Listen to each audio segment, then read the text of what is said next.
Class में हम पढ़ेंगे संविधान सभा का गठन किस प्रकार हुआ। इसके पहले हम लोग पढ़े थे 1946 ईस्वी कैबिनेट मिशन क्या है, उसके बाद पढ़े थे लॉर्ड माउंटबेटन योजना क्या है, और आज का क्वेश्चन होगा हमारा संविधान सभा का गठन किस प्रकार हुआ। तो अगर कैबिनेट मिशन योजना याद है तुम्हें तो संविधान सभा का गठन भी ठीक से समझ में आएगा। बेस वही है बच्चे। तो हम पढ़ने जा रहे हैं संविधान सभा का गठन। कहता है कि आधुनिक इतिहास के उपनिवेशिक भारत में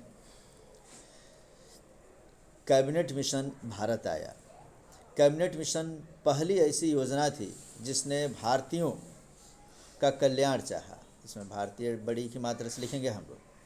इस प्रकार 1946 ईस्वी में कैबिनेट मिशन के ही सिफारिशों से संविधान सभा का गठन हुआ। मतलब भारत में जिस संविधान सभा का गठन की बात हम करेंगे 1946 ईस्वी में ब्रिटेन से जो कैबिनेट मिशन भारत आया था उसने भारत में संविधान के विकास की बातें की और उसी के अनुशंसा पर संविधान सभा का गठन किया गया। इसलिए 1946 ईस्वी का कैबिनेट मिशन उसी के सिफारिश पर संविधान सभा का गठन किया गया। ये दिमाग में बिठा के रखें हम लोग। तो कैबिनेट मिशन योजना में निश्चित किया गया था कि संविधान के निर्माण हेतु परोक्ष निर्वाचन आधार श्रृंखला होगा। वस्तुतः संविधान सभा का गठन 3 चरणों में पूरा हुआ। सर्वप्रथम कैबिनेट मिशन योजना के अनुसार संविधान सभा के सदस्यों का निर्वाचन हुआ। कुल 389 सदस्यों की संख्या निश्चित की गई, जिसमें से 292 ब्रिटिश प्रांत के प्रतिनिधि थे और 4 चीफ कमिश्नर क्षेत्र के प्रतिनिधि और 93 देशी रियासतों के प्रतिनिधि थे। चुनाव में कांग्रेस को 208, मुस्लिम लीग को 73 तथा अन्य दलों को 15 सीटें मिली थी। ये याद रखेंगे। ये डाटाबेस क्वेश्चन पूछता है कि संविधान सभा के निर्वाचित सदस्य जो हुए उसमें से कुल सदस्यों की संख्या 389 में कांग्रेस के कितने थे, ब्रिटिश प्रांत के कितने थे, ये चीफ कमिश्नर क्षेत्र के कितने प्रतिनिधि थे, मुस्लिम लीग के कितने प्रतिनिधि थे। आगे है कि संविधान सभा की पहली बैठक। अब यहाँ से शुरुआत करते हैं हम लोग कि संविधान सभा की पहली बैठक 9 दिसंबर 1946 ईस्वी को हुई, जिसके अध्यक्ष डॉक्टर सच्चिदानंद सिन्हा थे। इस बैठक को मुस्लिम लीग अस्वीकार कर दिया। इसके पहले हम याद रखेंगे कि संविधान सभा के लिए का जो गठन हुआ था वो 6 दिसंबर 1946 ईस्वी को हुआ। कितने तारीख को? 6 दिसंबर 1946 ईस्वी को संविधान सभा का गठन किया गया। 9 दिसंबर 1946 ईस्वी को संविधान सभा की प्रथम बैठक हुई, जिसके अध्यक्ष डॉक्टर सच्चिदानंद सिन्हा थे। तो इस तरीके से बाद में 11 दिसंबर 1946 ईस्वी को पुनः बैठक हुई, जिसकी अध्यक्षता डॉक्टर राजेंद्र प्रसाद ने किया था। तो दोनों में थोड़ा सा फर्क समझेंगे बच्चे। 9 दिसंबर 1946 ईस्वी को जो संविधान सभा की पहली बैठक हुई उसमें संविधान सभा के अस्थायी अध्यक्ष के तौर पर डॉक्टर सच्चिदानंद सिन्हा को चुना गया था। पूछता है संविधान सभा के प्रथम अस्थायी अध्यक्ष कौन थे? डॉक्टर सच्चिदानंद सिन्हा। उसके 2 दिन बाद जब बैठक हुई 11 दिसंबर 1946 ईस्वी को, तो उस बैठक में समझेंगे हम लोग कि संविधान सभा का अस्थायी अध्यक्ष डॉक्टर राजेंद्र प्रसाद को चुन लिया गया बच्चे। इस बैठक में डॉक्टर राजेंद्र प्रसाद को संविधान सभा का अस्थायी अध्यक्ष बना दिया गया। फिर 13 दिसंबर 2 दिन बाद फिर बैठक होती है बच्चे। याद रखेंगे 6 दिसंबर को संविधान सभा की माने गठन हुआ, 9 दिसंबर को प्रथम बैठक, 11 दिसंबर को द्वितीय बैठक, फिर 13 दिसंबर को अगली बैठक हो रही है। और 13 दिसंबर 1946 ईस्वी में संविधान सभा का कार्यवाही आरंभ हो गया। और आरंभ किया गया जब, तो पाकिस्तान विभाजन के बाद इसके सदस्यों की संख्या 324 हो गई। भारत में जो संविधान सभा के जो सदस्य थे पाकिस्तान के विभाजन के बाद से वे सब जब सदस्य चले गए तो हमारे यहाँ सदस्यों की संख्या 389 से घटकर कितनी हो गई? 324 हो गई, जो द्वितीय चरण कहलाया। देशी रियासतों द्वारा समय समय पर संविधान सभा में शामिल होना तृतीय चरण कहलाया। देशी रियासत हमारे जो थे, मतलब हमें याद होना चाहिए बच्चे कि देश की आज़ादी के पूर्व जो यहाँ पे लॉर्ड माउंटबेटन योजना था उसके तहत बताया गया था कि जो भी इसमें रियासत, जो भी जनता, जो भी क्षेत्र है, अगर उसके शासक चाहे तो पाकिस्तान में शामिल हो या कुछ भारत में शामिल हो सकते हैं।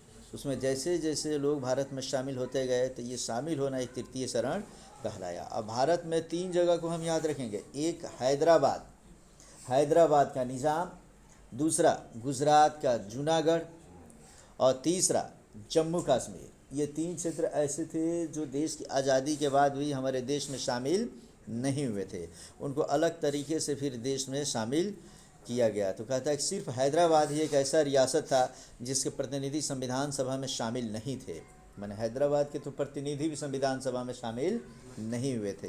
29 अगस्त 1947 ईस्वी को प्रारूप समिति का गठन हुआ, जिसके अध्यक्ष डॉक्टर भीमराव अंबेडकर थे। प्रारूप समिति क्या है बच्चा, खूब बढ़िया समझ लो। हमारे देश का संविधान जब बनेगा तो किस तरीके से बनेगा, उसमें कितने चैप्टर होंगे, कितने माने समझ लो कि उसके टॉपिक्स होंगे, कौन कौन सा मेन हेडिंग दिया जाएगा, किस लेसन में कौन से पाठ में क्या रहेगा, इस पूरे प्रारूप की तैयारी करने की जो जिम्मेदारी दी गई वो किसको दी गई थी? डॉक्टर भीमराव अम्बेडकर को। डॉक्टर भीमराव अम्बेडकर विश्व के सबसे अधिक पढ़े लिखे व्यक्तियों में शुमार थे और बहुत विद्वान व्यक्ति थे, और उन्होंने उसके प्रारूप को बहुत बेहतरीन तरीके से तैयार भी किया। यही कारण है कि भारत के संविधान का जनक किसको माना जाता है? डॉक्टर भीमराव अम्बेडकर को। हालांकि वो अकेले नहीं किए, पूरे सहयोगी उन्हें सबने मिलकर किया, लेकिन मेन जो प्रारूप जो तैयार करने का काम किया सो उन्होंने ही किया था, इसीलिए उन्हें भारतीय संविधान का जनक भी माना जाता है। कुल मिलाकर समझेंगे इसमें से तो कह रहा है कि 29 अगस्त 1947 को प्रारूप समिति का गठन हुआ, जिसके अध्यक्ष डॉक्टर भीमराव अम्बेडकर थे। इसमें कुल 7 सदस्य थे, अकेले नहीं थे। कितने सदस्य थे? 7। संविधान की कार्यवाही चलती रही। 21 फरवरी 1948 ईस्वी को संविधान का प्रारूप तैयार हो गया। सभा की बैठक 1946 से 1949 के बीच चली, जिसमें संविधान तैयार किया गया।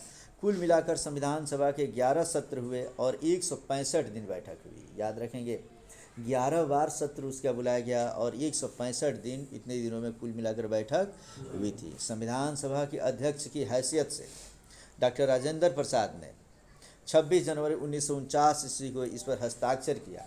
मूल रूप से 26 नवंबर 1949 को हम पढ़ेंगे इसको, 26 जनवरी नहीं। संविधान सभा 26 नवंबर 1949 को बनकर तैयार हो गया हमारा, और उसी दिन जो संविधान पर हस्ताक्षर जो हुआ वो किसकी वजह से हुआ?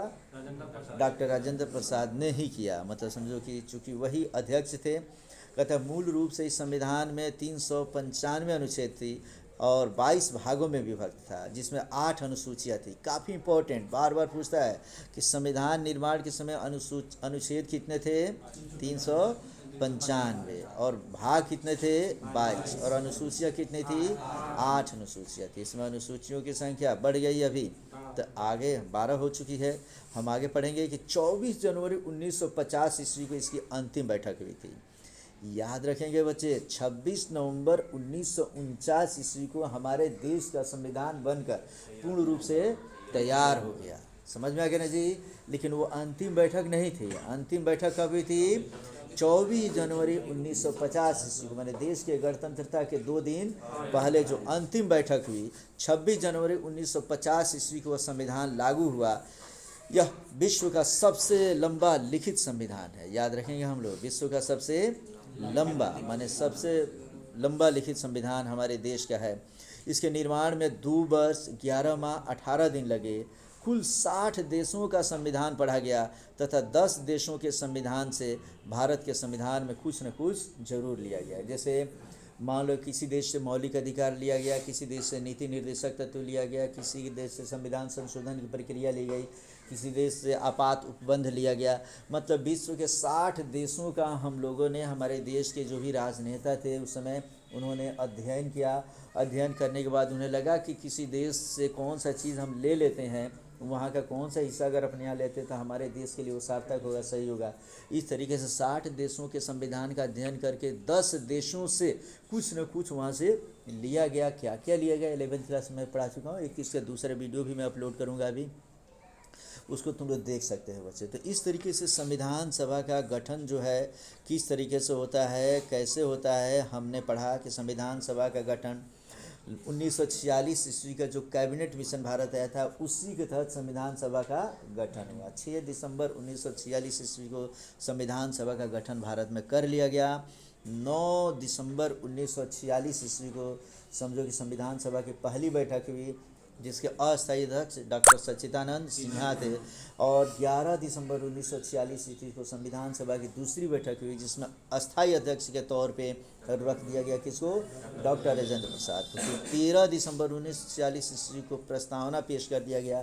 पंडित जवाहरलाल नेहरू ने प्रस्तावना पेश किया और बताया कि हम जिस संविधान का निर्माण करने जा रहे हैं उस संविधान में क्या क्या हो गया। हम भारत के लोग भारत के एक संपूर्ण प्रभुत्व संपन्न करके जो स्टेटमेंट हम लोग पढ़ते हैं उसमें पूरे भारतीयों का विचार, हम पूरे भारतीयों का जो संविधान होगा वो कैसा संविधान होगा। जवाहरलाल नेहरू ने मात्र एक लाइन में, याद रखेंगे प्रस्तावना में कहीं भी बीच में पूर्ण विराम नहीं है, पूरा प्रस्तावना एक लाइन में है बच्चे, ठीक है ना। मतलब उसी एक लाइन में पूरे संविधान के निचोड़ को, सारांश को उन्होंने बता दिया है। तो उससे हम देखेंगे और संभव होगा तो प्रस्तावना को याद भी करेंगे हम लोग। तो वो तिथि उधर से याद रखेंगे। दूसरी बात की अंतिम तिथि में हम लोग याद रखेंगे कि 26 नवंबर 1949 ईस्वी को हमारा संविधान बनकर तैयार हो गया बच्चों, लेकिन उसको उस दिन लागू नहीं किया गया, उस दिन पारित कर दिया गया। संविधान किस दिन पारित किया गया? 26 नवंबर 1949 को। पारित करने का मतलब होता है बच्चे, यदि तुम क्रिकेट खेलते हो तो देखते हो कि टेस्ट मैच जब होता है तो एक टीम जो होती है लगातार 1 दिन 2 दिन 3 दिन तक खेल लेती है, उसके बाद अपनी घोषणा पारित कर देती है कि हम लोग माने अपनी टीम को पारित कर देते कि अब हम लोग खेल चुके हैं भाई, आप लोग खेलिए। इस दिन बता दिया गया कि भाई संविधान हमारा बनकर क्या हुआ? तैयार हो चुका है। 2-3 चीज़ें वहाँ पे समझ लो उस समय तुरंत लागू कर दी गई, बाकी कोई भी चीज़ लागू नहीं हो पाया। और उसको सोचा गया कि इसको हम लोग अगले तारीख को, एक फिक्स तारीख रखते हैं, उस दिन हम लोग इसको लागू करेंगे। तो याद रखेंगे। थोड़ा मैं तुम्हें बता दूं कि हमारे देश का संविधान 26 नवंबर 1949 को बनकर तैयार हुआ, लेकिन उसी दिन लागू नहीं किया गया, 26 जनवरी 1950 को लागू किया गया। तो एक प्रश्न पूछता है कि जब हमारे देश का संविधान 26 नवंबर 1949 को बनकर तैयार हो गया तो क्यों नहीं 26 नवंबर को या 27 नवंबर को उसको लागू कर दिया गया? जब तैयार हो गया तो रोकने की ज़रूरत क्या थी? इसके मूल में आते हैं। थोड़ा मैं बता दूं तुम्हें कि 1929 ईस्वी में लाहौर में जो कांग्रेस का अधिवेशन हुआ था, उस अधिवेशन की अध्यक्षता करते हुए पंडित जवाहरलाल नेहरू ने कहा था कि हम लोग अगले साल अर्थात 26 जनवरी 1930 ईस्वी को पूरे देश में स्वतंत्रता दिवस मनाएंगे। और हमारे पूरे देश में पहली बार 26 जनवरी 1930 ईस्वी को पूरे देश भर में स्वतंत्रता दिवस मनाया गया। मिठाइयाँ बांटी गई, उसके बाद झंडे फहराए गए बच्चे। लेकिन अंग्रेज़ों ने 2-4 डंडे जमाए, फिर हम भाग गए घरों के अंदर। या अंग्रेज़ों की नीति से हम लोग फिर पता चला कि आज़ाद नहीं हुए हैं। समझ में आ गया ना? मिठाइयाँ बांट लेने से आज़ादी नहीं मिल जाती है, झंडे फहरा लेने से आज़ादी नहीं मिलती है। एहसास हुआ कि झंडा फहरा लिए लेकिन हम आज भी आज़ाद नहीं हुए। यही वजह है कि 26 नवंबर 1949 को जब हमारे देश का संविधान बनकर तैयार हो गया तो उसको उसी दिन या उसके अगले दिन लागू नहीं किया गया। ये सोचा गया कि चूँकि पहली बार भारत में हम लोग आज़ादी पर्व मनाए थे, कब? 26 जनवरी 1930 को। तो क्यों ना 26 जनवरी को हम लोग यादगार कर दें। उसी लिए 26 जनवरी 1930 के उपलक्ष्य में 26 जनवरी 1950 ईस्वी से हमारे देश का जो संविधान है, हमारे देश के संविधान को लागू कर दिया गया। अर्थात उस दिन संविधान को लागू करना गणतंत्रता कहलाता है। इसीलिए 26 जनवरी को हम गणतंत्र दिवस या रिपब्लिक डे के रूप में मनाते हैं। तो अब यदि कोई पूछे कि 26 जनवरी को गणतंत्रता दिवस हम क्यों मनाते हैं, तो बता सकते हो बच्चे तुम लोग? तो इस तरीके से हमारा ये क्वेश्चन तैयार हो गया बच्चे। अब इसमें किसी प्रकार की कोई दुविधा नहीं होनी चाहिए। और कोई दुविधा होती है कि संविधान सभा का गठन किस प्रकार हुआ, तो ये भी बता देंगे हम लोग। कब कब बैठक हुई ये भी बताएंगे। कौन कौन सदस्य थे, कौन भाग गए, कौन बचे रहे, क्या क्या लिया गया, किस देश के संविधान से क्या लिया गया, भारत का संविधान बनाने में कितना समय लगा, ये समस्त चीज़ें हम इसमें बता सकते हैं। तो ये प्रश्न क्लियर है बच्चों। यदि इसमें किसी प्रकार की कोई दिक्कत हो तब फिर हमसे संपर्क करोगे, फ़ोन करोगे। और बाकी अगर नहीं दिक्कत होती है तो अगले क्वेश्चन के लिए तैयार रहोगे तुम लोग।